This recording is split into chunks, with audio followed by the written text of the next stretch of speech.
چوتھی غذا کا مزاج طب یونانی بتلا رہی ہے کہ یہ تر مزاج ہوتا ہے۔ اب تر میں کیا آ گیا؟ تر میں آپ کا دیسی گھی آ جاتا ہے، اس میں آپ کی مزید ایسی چیزیں جو جسم میں لوبریکیشن پیدا کرتی۔ گھی جب خون کے اندر عمل کرتا ہے تو خاص طور پر دیسی گھی کی میں بات کر رہا ہوں، یہ کبھی بھی کولیسٹرول نہیں بناتا، کبھی بھی ٹرائیگلائسیرائڈ نہیں بڑھنے دیتا، کبھی بھی ایل ڈی ایل جو برا کولیسٹرول ہے اس کو کم کرتا ہے، بڑھاتا نہیں ہے۔ ایچ ڈی ایل جو اچھے کولیسٹرول ہوتے ہیں ان کو بڑھاتا ہے، کیونکہ اس کا مزاج گرم اور تر ہے۔ آکسیجن کا مزاج، خون کا فطری مزاج، دیسی گھی کا فطری مزاج یہ گرم اور تر ہے۔ ہلدی کا فطری مزاج گرم اور تر ہے، ادرک کا فطری مزاج گرم اور تر ہے۔ انہی وجہ سے آج کل یہ واویلا کر رہے ہیں جی ادرک لو، لہسن لو، پیاز لو، ہلدی لو، کتنا رولا ہے، پتہ ان کو کوئی نہیں۔ اب یہی غذائیں انسان کھاتا ہے، جیسا کہ میں ذکر کر چکا ہوں کہ انسان کی غذاؤں کے 4 مزاج ہوتے ہیں۔ اب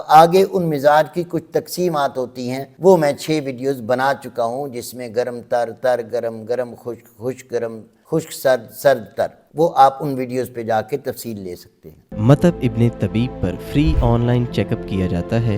ابھی ہمارے واٹس ایپ نمبر پر رابطہ کریں اور گھر بیٹھے اپنا مزاج معلوم کریں۔ اپنے مزاج کے مطابق غذائی چارٹ یا دوا کا کورس منگوائیں۔ آئیں فطری اور قدرتی طریقہ علاج کی طرف، مطب ابن طبیب کے ساتھ۔